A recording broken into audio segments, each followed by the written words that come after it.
Anong mensahe ang kailangan marinig ng mga Sagittarius sa buong buwan ng October 2024? Pwedeng nangyayari na to o mangyayari pa lang. Kung hindi man para sa inyo tong magiging reading, baka para sa someone na malapit sa inyo o sa someone na kakilala niyo mismo.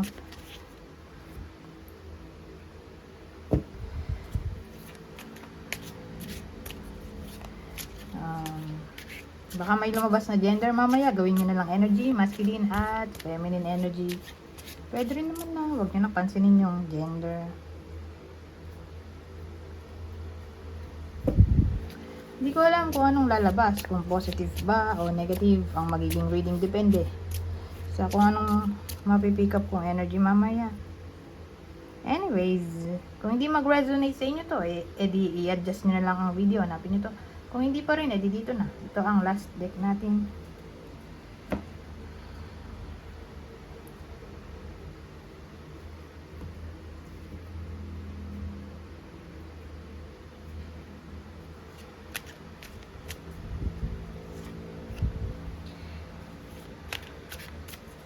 Magician, oh.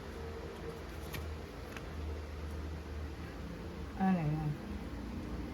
Para bang may manifest ang iba sa inyo. At ito ay tungkol sa plano. So sa madaling salita, may paplanuhin yung iba sa inyo. At magkakatotoo.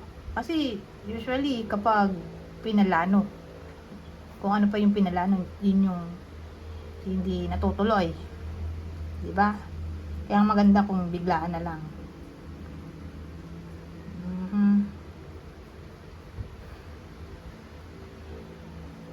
So,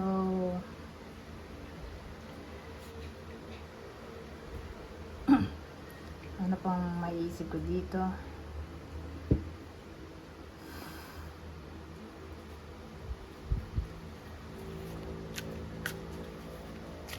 Baka to ay ano, tungkol sa pag-travel para sa iba sa inyo.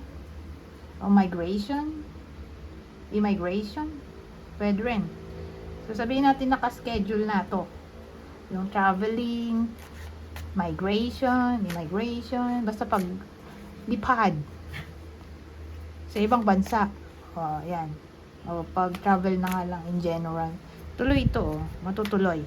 Kasi may ano tayo, magician na pwedeng may kinalaman sa willpower. So, parang kahit anong mangyari, tuloy kayo. Itutuloy nyo, ganyan. O, manifestation.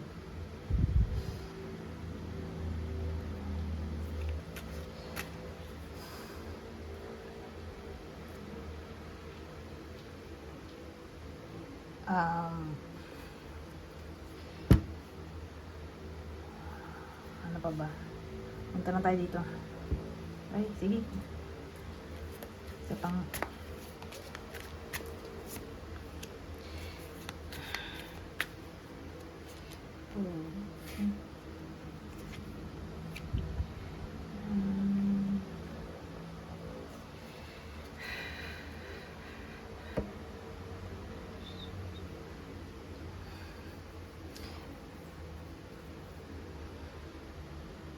So sabihin naman natin na yung iba sa inyo ay na-disconnect sa someone for some reason, whether kayo yung naging cause kung bakit na-disconnect kayo o sila mismo. Basta ang dating hindi na kayo nag-uusap ng person ng iba sa inyo for some reason nga. Mukhang kayo yung a-action dito, hindi sila. Whether kayo yung lumayo, hindi nakipag-usap, o sila yung lumayo at hindi nakipag-usap. Kayo yung mag-initiate ng action dito, oh. There's a Knight of Wands. Magiging somewhat unpredictable yung iba sa inyo, o impulsive. Kasi po, ano to, parang full of energy. Someone na full of energy.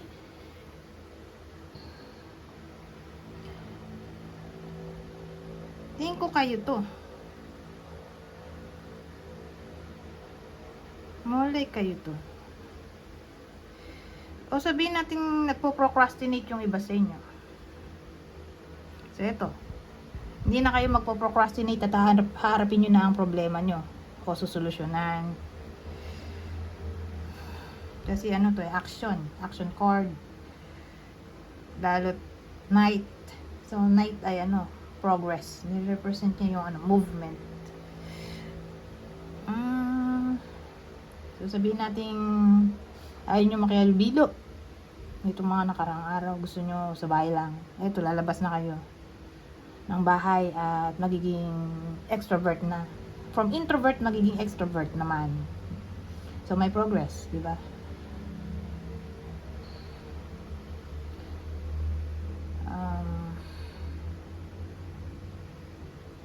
Ano pa ba?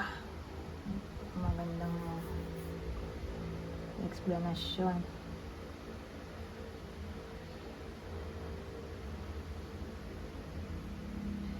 Wala nang maisip. Pumunta na nga tayo dito.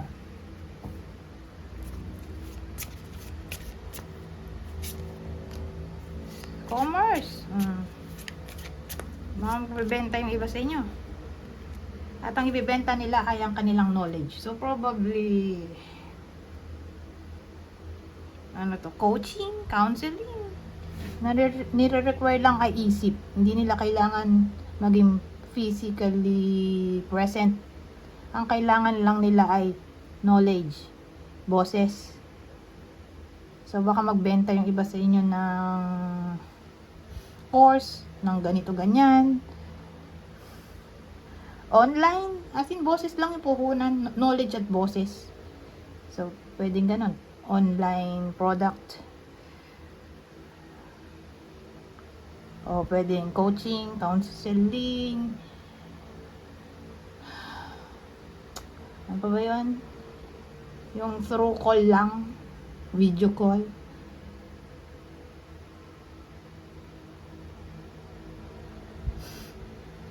Na ang puhunan lang talaga ay knowledge saka boses.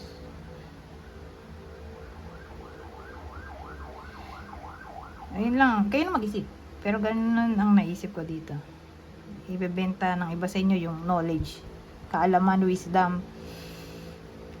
Yun yung magiging source of money ng iba sa inyo sa October.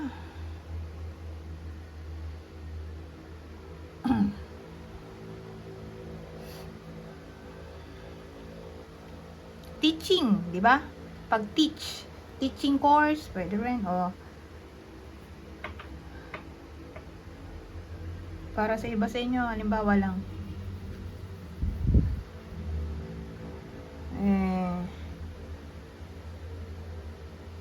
ano ba yan?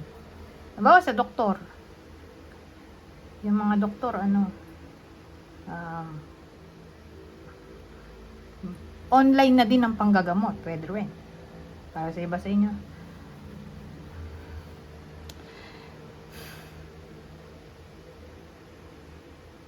O sabihin natin yung iba sa inyo hindi makakapasok at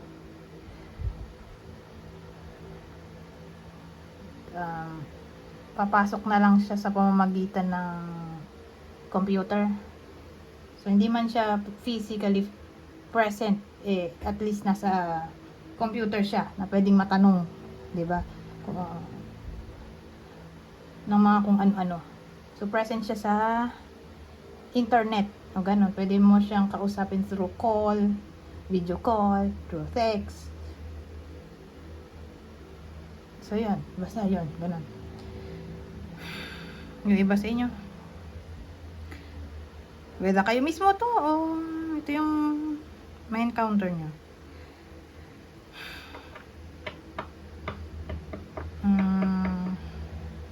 O pwedeng kayo yung bibili ng product na may kinalaman sa intelligence. Kasi parang itong buy and sell. Kung hindi man kayo yung seller, di kayo yung buyer.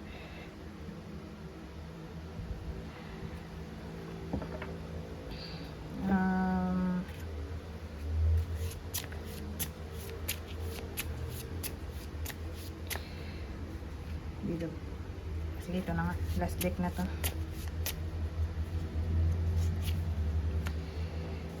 Wanda. Reflection. Well, malaki chance na mag-iisip-isip kayo. Itong dalawa parang pares lang eh. Nag-iisip. Magre-reflect. Tungkol saan kaya?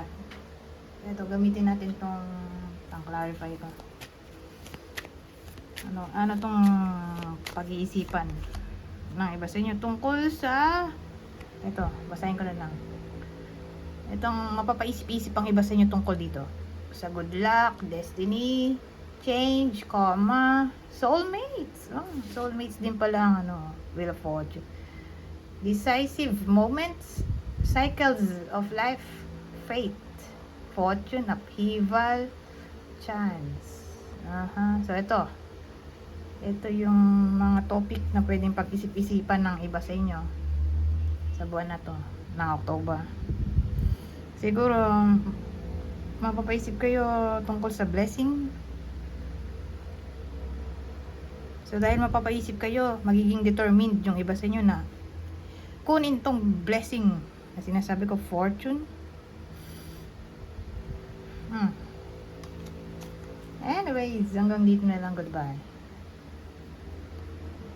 for now.